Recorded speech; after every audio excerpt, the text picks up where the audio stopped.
करम तो विधात के हाथ में कन्हैया से मिल जाते हमारा तो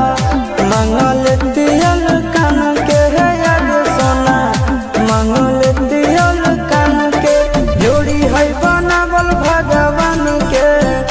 दोष न है इंसान के है याद सोना दोष न है भगवान के जोड़ी है बनावल भगवान के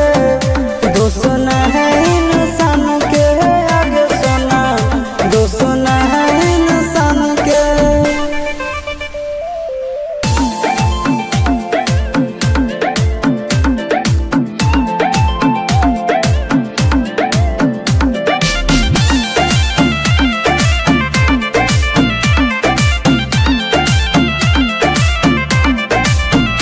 आगे तोर नहीं कसूर नहीं हमर कसूर गे दोनों के कैला का ऊपर वाला दूर गे